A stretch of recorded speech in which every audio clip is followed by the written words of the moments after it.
I'd now like to introduce Jean-Pierre Roux from, let's see, it's Climate Development and Knowledge Network MAPS program, also South-South-North. Good afternoon. I want to share with you briefly what the MAPS program does to address one of the challenges that were raised in today's workshop, namely, how do we catalyze the adoption of climate change solutions? And I'm going to do this with a little fictitious story of country X and how the MAPS program assisted country X in solving this challenge. Country X is a developing country, and it suffers from high rates of poverty. It wants to grow its economy really fast to alleviate that poverty. It wants to develop its key industries like mining and agriculture, and it wants to expand its energy sector.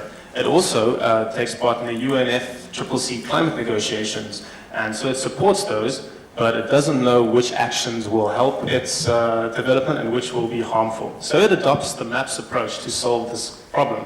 It gets a mandate from its national government, which supports the process, and the MAPS process then takes a long-term view on building low-carbon scenario development pathways. The MAPS approach then assembles a team of leaders and experts across society. These will be business leaders, academia, NGOs, and so forth, into a scenario-building team.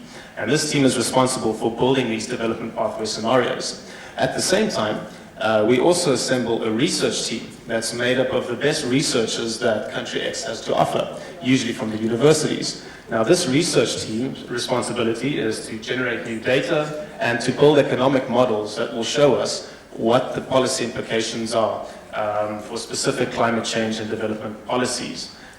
This is supposed to be a little comic of an interesting model. Now, what happens after that is a very complicated interplay between research and scenario building, where wide range of interests really get together around the table and argue about what the future of country X looks like. So we have a facilitated process that really mediates conflict and steers this development pathway to its successful conclusion.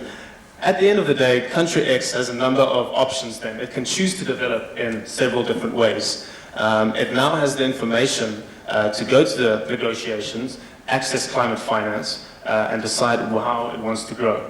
Now, what the MAPS project does is it facilitates the kind of collaboration and support that's needed to set up these new networks of stakeholders and researchers.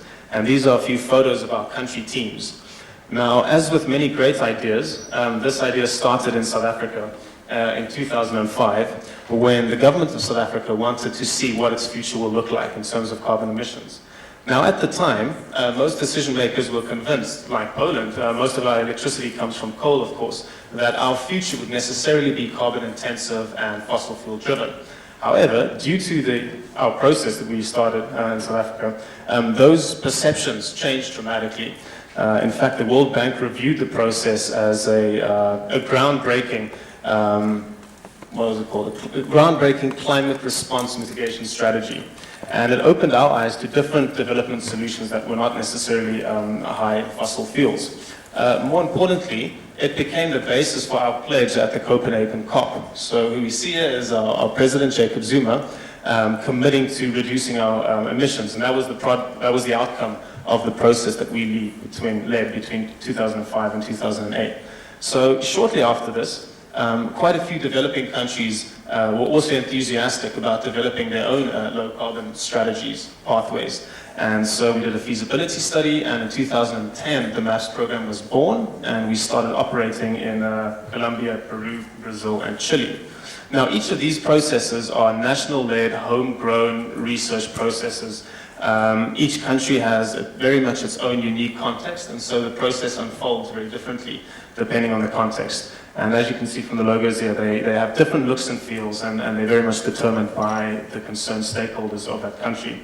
What MAPS International does is, from our experiences, we provide a collegial kind of support for these processes through research collaborations and review of data and processes. Now in Colombia here, we have a facilitator trying to mediate a scenario building team meeting and trying to plug some of the gaps in the scenarios that they're trying to build. In this case, I think it's the required by science scenario for Colombia.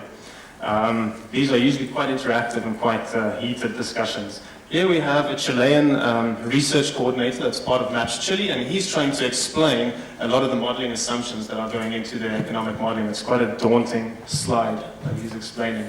MAPS Chile currently is involving more than 250 experts from civil society, governments, and private sector in its plans. Plan CC Peru, I think the one thing I wanted to highlight here is how it's using very informative and creative infographics and video to communicate a lot of its outputs. So here we have Peruvian carbon emissions by sector, and they're using this to inform the stakeholders. So they're quite creative in that regard. Lastly, we have Yes Brazil. Now, the process is about to kick off in 2014, the stakeholder engagement process, but we've started with a lot of the modeling. And this diagram tries to sum up some of the research at the Federal University of Rio de Janeiro at linking economy-wide models with different sectors like land use change and energy and so forth. So what's next on the cards? We're looking at sending maps off into Africa and seeing what that will look like. So we're doing a feasibility study for several African countries, and it might be useful for those interested in Africa here to keep your eyes peeled on developments in this regard. What's next? Right. So our theory of change is basically based on 4 goals. 1, we want to see increased ambition at a national level and truly transformative actions.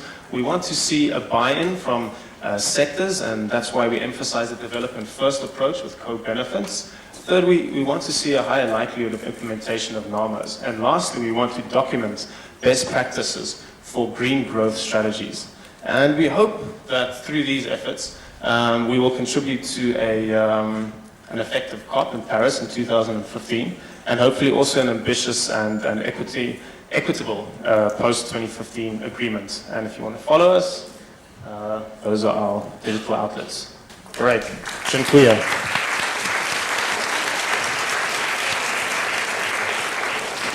Would this work in Poland? I think it might, yeah. Well, you know, just gauging from some of the comments here, I see that because of your energy situation and because of general public opinion, it seems that like there are a lot of challenges to overcome in your context. But if we could do it in South Africa, you can certainly do it here. Okay, my question is, how does the South-South climate change program differ from North-South? Like, what is it that you guys bring, given that MAPS came out of South Africa? I think the geography of where it originates is very important for its ultimate success. Often you have international organizations coming from the north with very good intentions, and they come with good research and good information, but it's never weaved into a network of local actors. It's never owned. And what the MAPS project does very well is through the stakeholder consultation process, it literally kind of grounds the information that comes out of that process. It makes it politically legitimate. And so, you know, whatever output comes out is owned by the country. I think that's the big difference.